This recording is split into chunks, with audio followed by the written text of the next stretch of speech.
Analyste chez Opti Gestion. Bonjour Guillaume, Bonjour merci Étienne. d'être avec nous en plateau pour revenir à chaud sur les résultats de Google qui ont été publiés hier soir, avec donc un profit net de plus de 112 milliards de dollars. Jamais une boîte n'a affiché un tel profit en l'espace de 3 mois. Oui, seulement en 3 mois. Bon, il faut dire qu'il y a des éléments exceptionnels, comme au premier trimestre, parce que Alphabet a pris beaucoup de participation dans des startups.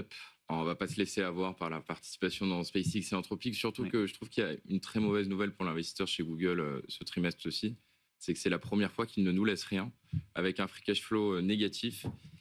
Et donc, c'est à mettre un peu en opposition avec les super chiffres de croissance que nous montre Google, avec 82% dans le cloud, 17% dans Search, mais avec un cash brûlé pour financer cet investissement colossal.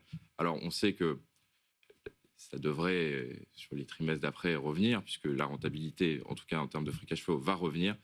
Mais voilà, c'est la première fois, c'est-à-dire que Google nous propose un trimestre négatif au niveau du free cash flow. Avec donc un groupe qui a sorti plus d'argent, qui a décaissé plus d'argent qu'il n'en a fait rentrer. C'est vrai que pour un groupe de cette taille, c'est quand même à noter. Bon, ce qu'il faut noter quand même, c'est la croissance de Google Cloud, qui est largement au-delà des attentes. Chiffre d'affaires plus 82%. On ne parle pas là d'une petite boîte, on parle d'une boîte qui fait 24 milliards de ventes sur cette activité cloud. Oui, avec une très bonne nouvelle aussi, c'est que l'activité Search continue de grossir. Donc, il n'y a pas une activité qui vient cannibaliser une autre. Oui. Donc, c'est une très bonne nouvelle là-dessus pour l'investisseur. Et des marges aussi qui sont en progression. Je crois que c'était 34%.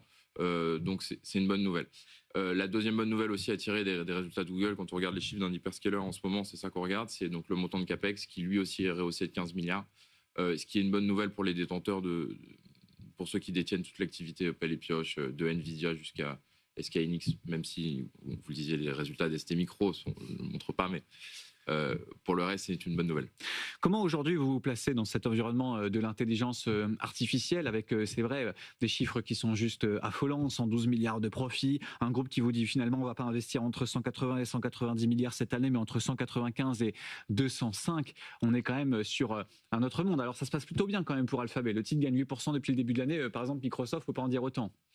Exactement. Alors, bon, la différence, c'est que Microsoft est un SaaS et que les SaaS sont très mal aimés. D'ailleurs, Microsoft s'en sort plutôt bien par rapport au reste de la catégorie, quand on voit les Adobe et compagnie.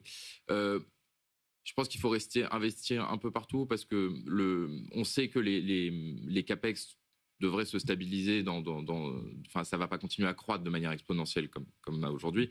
Donc, il faut faire confiance aux hyperscalers. Moi, j'aime bien prendre l'exemple de Microsoft. On sait que depuis la bulle Internet, depuis 2000, c'est la seule qui reste dans le top 10 des capitalisations mondiales. Donc, voilà, il faut faire confiance dans les sociétés qui innovent. Aujourd'hui, on n'est pas content parce qu'elle nous brûle un peu de cash, mais ça va être payant dans les années à venir. Avec des marges qui sont toujours au rendez-vous, vous l'avez souligné. Alors c'est la première des GAFAM à publier, Alphabet. La semaine prochaine, on aura Microsoft, Meta et consorts. Ça donne un petit peu le ton quand même. C'est-à-dire que là, pour l'instant, Alphabet, c'est un petit peu le bon élève de la classe. Si on a d'autres groupes, notamment Meta ou Microsoft, qui affichent des résultats similaires en termes de free cash flow, le marché pourrait là mal le prendre. Alors, c'est ce qu'on regarde un peu le marché dans sa globalité. En ce moment, c'est ce qu'on voit. On aime bien dire chez Opti Gestion, quand la macro me désole, la micro me console. C'est un peu ce qu'on voit si on prend un peu de hauteur de vue sur tous les résultats. Pour le moment, les entreprises se portent bien et on pense que chez nous, ça devrait continuer pour les autres.